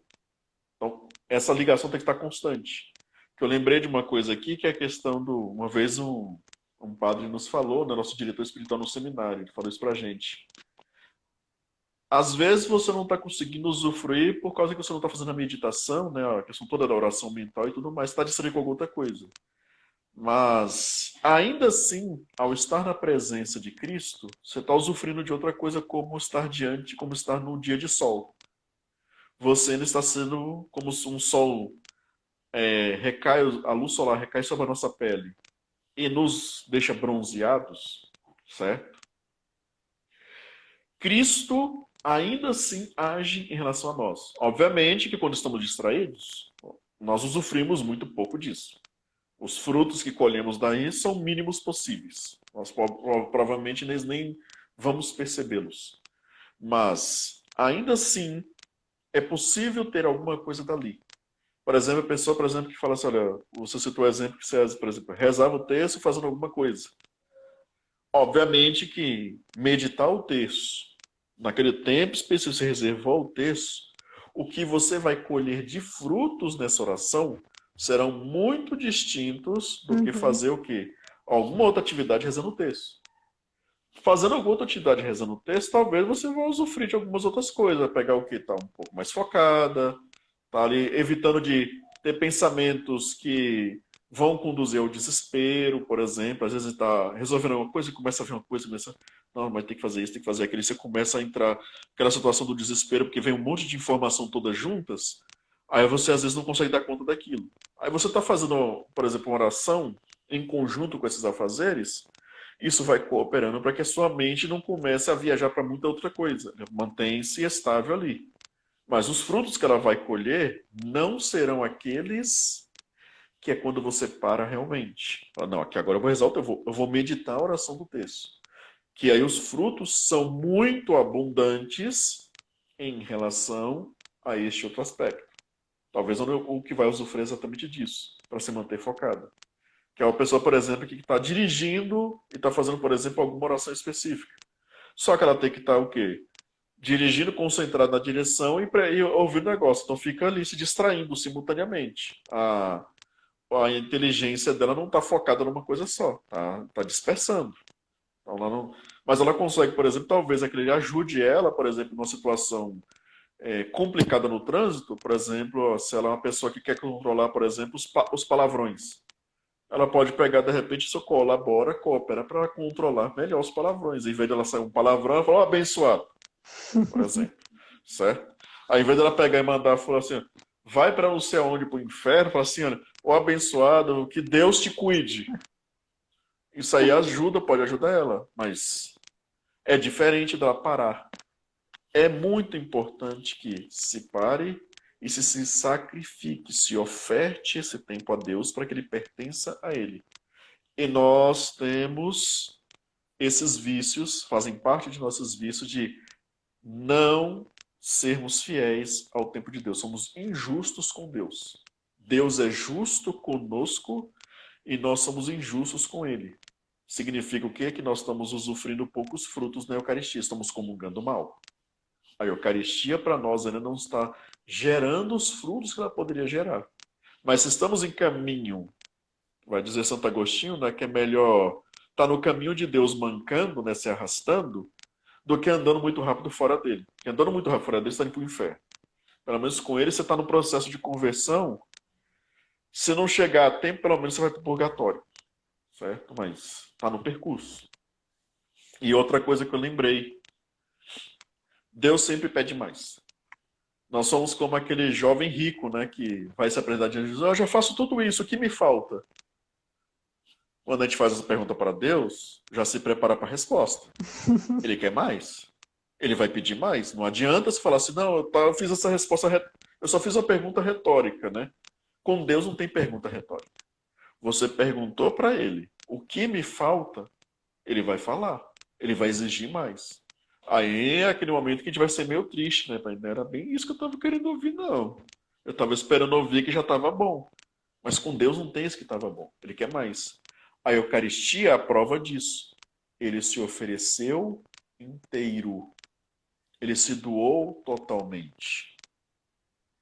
A Eucaristia nos converte para nos doarmos totalmente também. E também, deixa eu ver aqui. Acho que das perguntas foi isso mesmo. É isso mesmo, das perguntas. Deixa só pra gente encerrar. Gente, a hora passou tão rápido que eu olhei quase agora no relógio e falei, meu Deus, já é tudo isso. Eu sei que, assim, não, essa é uma pergunta minha, assim. Eu queria saber, assim, que você explicasse o que é a transubstanciação.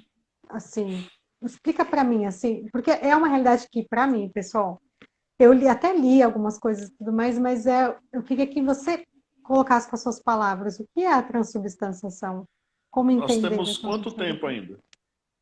Não, assim, não tem um limite, né? Ah, Assim, então tá tranquilo. Então, eu já falei, já vamos fiz lá. live de 2 horas e 10 minutos aqui. Então, É vamos lá. tranquilo.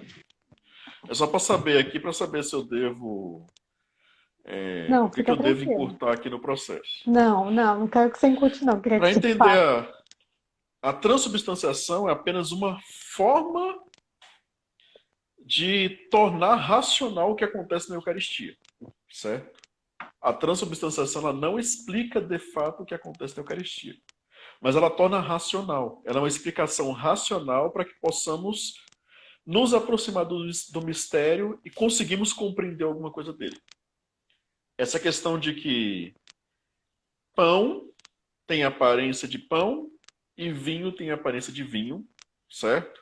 Mas não é mais pão, não é mais vinho.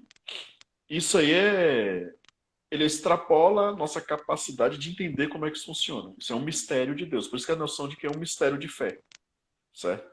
E a noção de mistério não é simplesmente porque está em segredo, mas é porque é inesgotável. Por mais que você tente explicá-lo, ainda tem coisa para você poder falar. Você não consegue esgotá-lo. Você não consegue dar conta dele. A nossa inteligência não consegue dar conta, certo? Nós olhamos, ficamos vislumbrados, mas nós percebemos, a nossa cabeça buga no momento, ela chega, trava. Mas para poder compreender assim, a doutrina da transubstanciação, tem que ter a noção de dois contextos, dois termos. Um chamado de substância, o outro chamado de acidente. Esses dois conceitos, esses dois termos, eles são filosóficos, são da chamada metafísica, ou como o pessoal gosta de chamar melhor, de ontologia, certo? Que é o estudo do ser.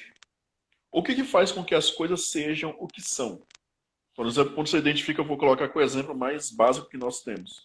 Uma mesa. Você olha para diversos tipos de mesa, certo? Fala assim, mas eu continuo reconhecendo mesa. Você olha, por exemplo, uma mesa quadrada e uma mesa redonda. É, não é porque uma é quadrada ou outra é redonda que deixou de ser mesa, continua sendo mesa, correto?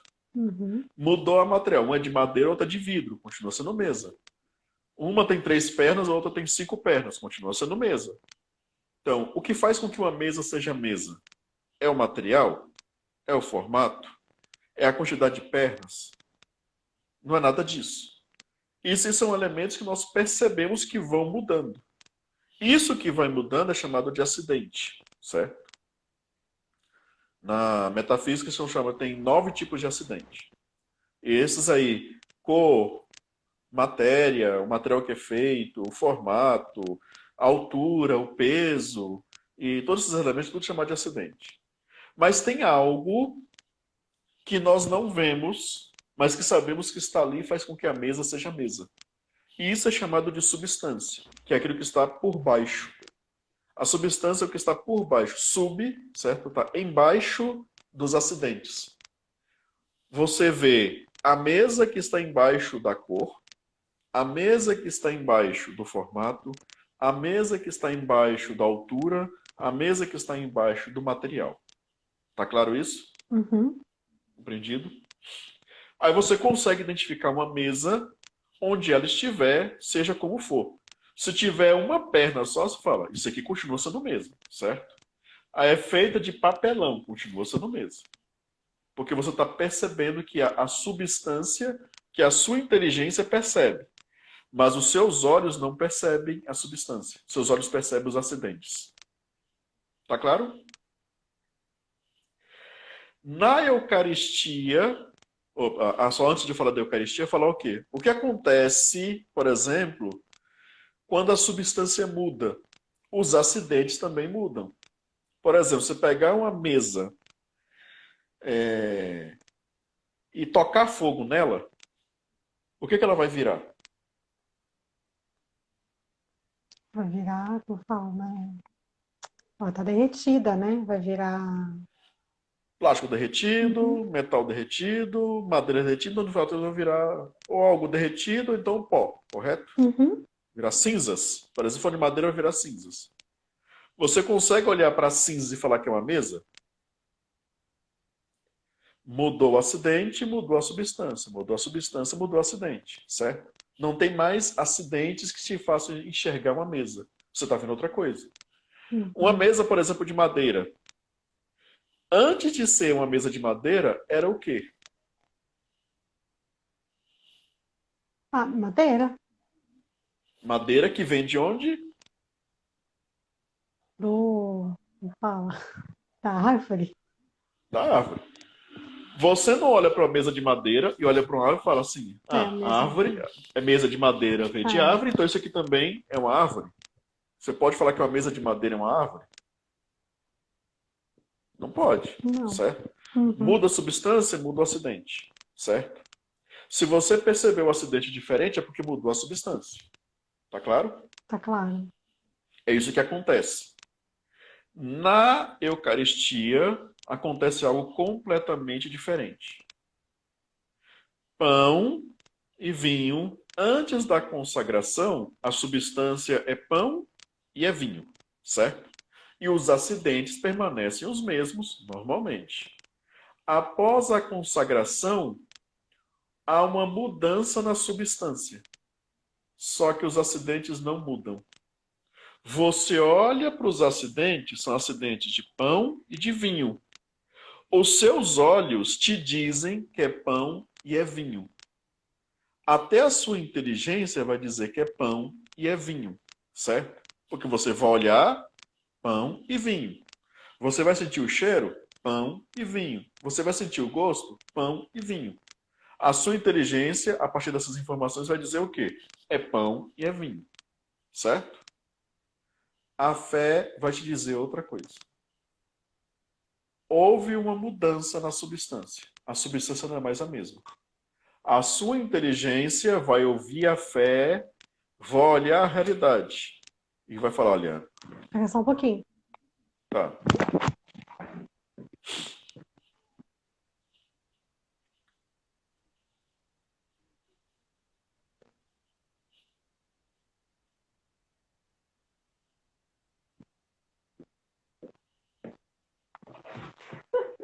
Acordou. Opa, Pode temos uma falar, acordou. visitante. Temos aí. Oi. Alguém está interessado na doutrina da transubstanciação. Exatamente, pode continuar. Aí o que acontece? Sua inteligência vai olhar para a realidade, para os acidentes e vai continuar tentando dizer, olha, é pão e vinho. Mas a fé vai te dizer que é outra coisa. Fala, olha, a verdade não é essa. Não confie nos seus sentidos, certo? Confie no que eu estou dizendo. A fé vai te dizer, olha, confie no que eu estou dizendo. A substância mudou. Não é mais substância de pão e não é mais substância de vinho. Agora a substância que está ali é a substância de Deus, é a substância de Jesus, tá certo? É Jesus que está ali. O que acontece? Se é Jesus que está ali, a sua inteligência vai ceder à fé e vai falar: é Deus que está presente. Não é pão e não é vinho. Embora pareça, mas não é, certo? Aí foi desenvolvida essa doutrina da transubstanciação para poder explicar racionalmente o que está acontecendo. Só que, ainda que é uma explicação que é funcional, funciona, ela é insuficiente para poder dar conta do mistério, certo? Ela só é suficiente para a nossa inteligência. Opa, agora eu entendi o que está acontecendo, certo? Mas Uhum. entendi o que é possível entender, porque o mistério ultrapassa a explicação. Deu para entender? Deu. Como deu? Eu acho que é isso, assim. Você quer colocar mais alguma coisa? Quer falar mais alguma coisa? Não, acho que tá tranquilo aí. Que aí é uma das coisas só que é verificar o pessoal tá sempre atento para confiar aquilo que o magistério fala, né? Mas já tem documentos, tem pessoas por aí que têm bons livros, certo? Que vão fazer explicação sobre a Eucaristia. Só tomar cuidado com isso, porque tem gente que vai falar, não, é um símbolo, é isso, é aquilo. A Eucaristia é uma realidade. Não tem essa história que é assim. O símbolo é só questão de pão e vinho, certo? O aspecto ritual é simbólico, mas ele só é simbólico para poder preservar a realidade.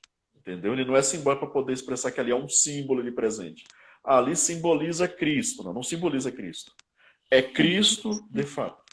Os elementos rituais é que são simbólicos, mas o que está sendo tratado ali é de uma realidade. É mais real até mesmo do que a nossa própria realidade. Até aquilo que nós compreendemos como real. Porque o que nós compreendemos como real passa. A Eucaristia, como ali é Jesus presente, não passa. E uma coisa também, assim,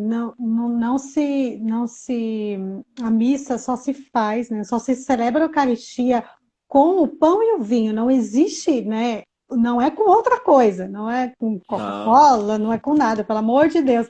Porque teve uma Ixi, a época, eu li igreja. uma matéria com isso, que as pessoas, né?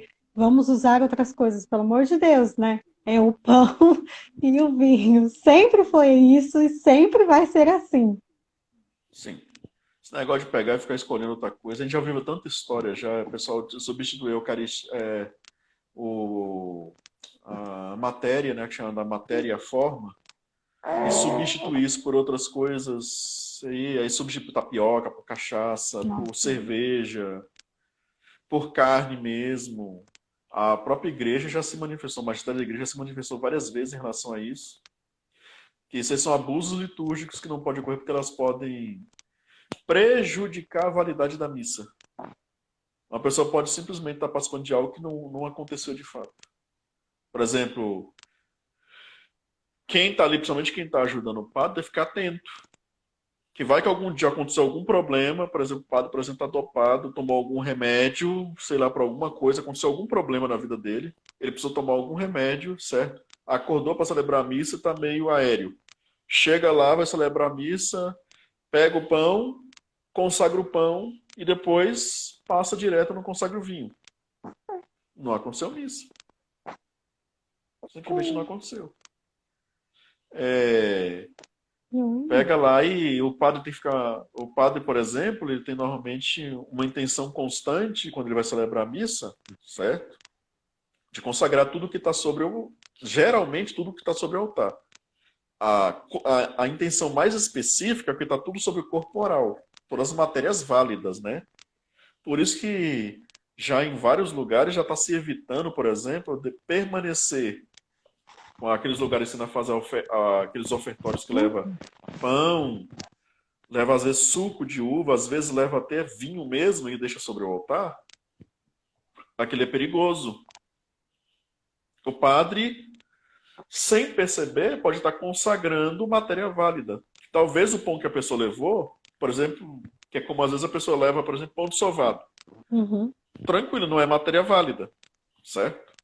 Mas, por exemplo, se leva pão de fato, pão de trigo de fato, é matéria válida. Se for matéria válida e o padre teve a intenção de consagrar toda a matéria válida sobre o altar, aquilo pode estar consagrado, a pessoa depois chega lá na hora, lá terminou a missa, está lá espalhando o Cristo para tudo quanto é lado, lá distribuindo da torta direito, sem perceber. Aí por isso que muitos lugares já faz a procissão do ofertório dessa forma, já leva para outro local, já não deixa sobre o altar, certo? Esses símbolos do pão e do vinho, certo? Leva lá, pode ser que às vezes a pessoa levou vinho de verdade ou pão de verdade, pão de trigo de fato. Aí leva para outro canto, para evitar esse risco. A gente às vezes já ouviu tanta coisa, nossa, já ouviu tanta coisa relacionada a isso. Padre, por exemplo, que pegou hóstia não consagrada, misturou com hóstia consagrada, sacudiu como se fosse um. Nossa. Aí, para poder os fragmentos das hóstias consagradas se grudar à hóstia não consagrada, né? Para a pessoa pegar e ter a possibilidade, vai virar, aí vira a roleta russa, né? A pessoa vai lá, talvez você está comungando Cristo, talvez não. Saber. Aí tem um monte de problema que já aconteceu nisso aí. Nossa. Tomar cuidado com o vinho tem que ser vinho de fato. Por exemplo, vinho sem álcool tem que ter autorização expressa. Um padre não pode simplesmente chegar e comprar vinho sem álcool e usar na missa, ele pode estar colocando como matéria inválida, certo? Ele tem que ter autorização expressa do bispo, certo? Para poder fazer uso. Se eu não me engano, é matéria expressa do bispo. Eu já ouvi de alguém que falou que teria que ser autorização expressa do Vaticano para poder fazer isso. Mas parece que já o do bispo já resolve o problema. Aí o padre pode fazer uso. Embora não seja o mais recomendado, mas nesse caso tem autorização, que é uma exceção à regra. Mas tem que ser vinho mesmo. Não posso simplesmente chegar lá e pegar lá qualquer coisa, pegar, por exemplo, suco de uva, levar lá e consagrar. Não é matéria válida. Parece que é possível, por exemplo, questão de matéria válida, que seja, por exemplo, uma coisa chamada mosto, que é uma espécie lá, que é a mistura lá de Porque quando pega a uva, já está se fazendo um processo para se tornar vinho. Aí antes de fazer o processo de fermentação, aí tem uma matéria-prima para fazer isso, que é chamado de mosto. Aquele ali poderia ser usado também como matéria válida, certo? Mas, por exemplo, esse suco de uva integral não seria matéria válida. Entendi. Nossa, quanta Então tem que tomar muito informação. cuidado. Então Até tem porque muita é coisa que um está... sacrilégio, né, Como? com o nosso Senhor Jesus. Sim. Às vezes o pessoal faz umas coisas aí que são... Já vi, já... Umas coisas, por exemplo, como em Eucaristia... Primeira Eucaristia de criança, foi lá e colocou pratinho descartável. Fez lá para poder pegar e parece que foi realizada a consagração de fato com pão, ou foi com partículas mesmo lá, com pão mesmo lá colocado, com partículas. E deu uma confusão essa história toda. Gente que pega o ostensório e coloca com drone e fica fazendo voando Ah, dentro isso da eu vi, igreja. gente, isso eu vi. Meu Deus do céu. Fiquei assim, indignada com, com, com isso. Então tem coisa assim que foge assim aquilo que é o senso mínimo daquilo que seria bom senso. É, As perdeu a pessoas às vezes fogem sacralidade, disso. né? Perdeu a sacralidade, né? Do Sim. que aquilo, o que é sagrado, né? Perdeu o senso do que é sagrado. Oxe, menino, onde você vai? Helder, quero então te agradecer, né? Com certeza você voltará mais vezes. Olha o cabelo da pessoa, Jesus. O Rafael até colocou, daqui a pouco é Maria Rebeca, né? Ó, Agora tá perguntando alguma coisa aqui, tá aqui. o método de cabelo essa pessoa tem, Jesus? Não entendo, não. É um método de cabelo que tem. Bom, mas é te agradecer, obrigada por tudo, né? Obrigada pelo, né, por tudo, pelo ensinamento que você trouxe, né? Eu nunca tinha visto essa visão que você trouxe. Só tenho que te agradecer. É, a sua amizade, assim, a gente não se conhece há muito tempo, mas assim, louva a Deus pela amizade de vocês, né? Sua, da Dai, né? Quero um dia, até estava pensando hoje, falei, vou falar com ela, então, para trazer vocês aqui em casa, para a gente poder conversar, né? E se aproximar mais. Acho que a nossa amizade, ela tende a crescer cada vez mais, né? Então, louva a Deus, obrigada, agradeço. E a nossa família também está à disposição para aquilo que a gente puder ajudar vocês, né? Naquilo que vocês precisarem, a gente está aqui, tá bom? Ah, tá bom, é nós é que agradecemos aí o convite, essa presença aí, que possamos aí trabalharmos juntos, constituirmos aí bons laços aí para estarmos próximos aí nesse percurso em direção a essa vida de santidade e alcançar Deus. Ô, Helder, só uma coisa, fala da sua loja para as pessoas, assim, né? Da Castíssimo, fala um pouquinho da sua loja. Ah, sim. Para quem não conhece, a gente tem a loja ali na Paróquia Todos os Santos, que basicamente é a loja da Paróquia Todos os Santos, né? A gente tenta manter ela ali nesses... São anos de grandes desafios ali, a gente está batalhando bastante para tentar manter ela funcionando direitinho ali. Agora a gente está esperar que as coisas não fechem tudo de novo, né? Que a gente não está conseguindo repor alguns itens, mas a gente está batalhando para oferecer principalmente a nossa principal preocupação, além de ter montado uma loja para Que foi? poder usufruir de lucro dali, né? Mas a principal motivação não é o lucro em si. É oferecer produtos ali que favoreçam, certo? A devoção, principalmente a devoção a São José, que foi, principalmente quando foi escolher o nome da loja, né? Pensamos a questão da devoção a São José. Pessoal, que é uma devoção que muitas vezes é pouco explícita para a maioria dos católicos. Muitos católicos às vezes não conhecem a devoção mais intensa a São José, então a principal intenção foi essa. É trazer devoção a São José, trazer itens também que possam ser devocionais também a todos. E a gente procura muito, às vezes, selecionar. Às vezes a gente acerta, às vezes a gente comete às vezes descobre que às vezes algumas coisas não foram exatamente como a gente imaginava, né? Já tive, por exemplo, que retirar, por exemplo, o livro da prateleira, às vezes pegar e desfazer de algumas coisinhas que a gente olhava assim, e falei, isso aqui tá meio esquisito. Então a gente procura muito ver assim aquilo que de fato seja católico.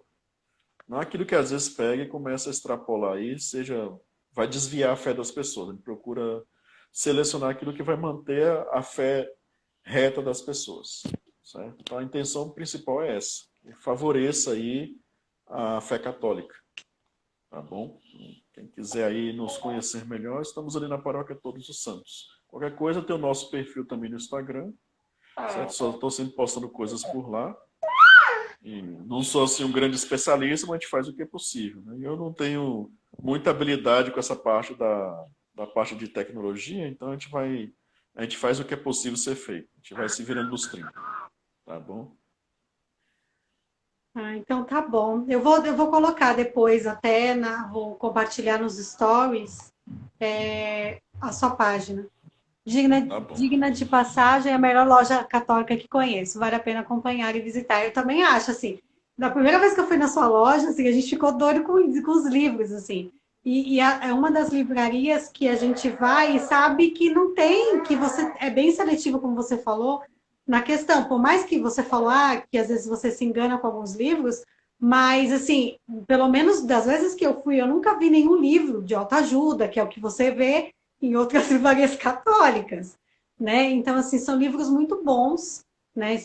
Vale muito a pena ir ver e conhecer, né? Eu já indiquei e indico mesmo, né? Porque vale a pena. A gente agradece aí esse apoio. Só como exemplo, só antes de concluir, lembrei aqui, por exemplo, esse negócio de livro, por exemplo, de temperamento. Ele está tentando tomar muito cuidado, porque tem gente que está levando isso, aí, enveredando isso aí para uma espécie de horóscopo católico, né? A pessoa está se prendendo muito do temperamento, esquecendo do processo de conversão. Que é inverso, não? O temperamento é simplesmente só para poder ser um apoio no conhecimento, no autoconhecimento, não a definição de quem a pessoa é. Aí veio um que era de vertente evangélica, né? Protestante. E eu não tinha percebido. E eu comprei numa loja, num revendedor católico. Aí quem comprou, aí leu e passou depois e falou assim, esse aqui é católico mesmo? Porque ele tá falando assim, assim, assado, essa informação. Eu fui observar, falei, caramba, gente, peraí. Como é que eu deixei isso passar? Não, tomar mais cuidado aqui. Mas eu fiz questão, depois que eu consegui um outro, fiz questão de falar, não, vamos pegar aí, você me traz isso aí, certo?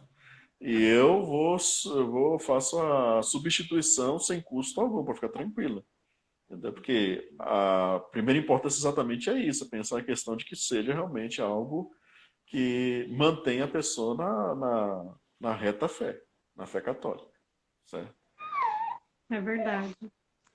Então tá, manda um beijo pra Dai, né? Não sei se ela tá assistindo ainda, já dormiu. Mas um beijo e um beijo da Pelo nossa menos é capaz de ela estar família. dormindo. É, um beijo da nossa família para vocês. Obrigada por todos que estiveram aqui com a gente, todos que ainda vão assistir. Que Deus abençoe cada um e até a próxima live, que vai ser semana que vem. Welder, obrigada de novo. Deus abençoe, viu? Te agradece. Então, uma boa noite para todos. Boa Obrigado. noite, gente. Tchau. Tchau.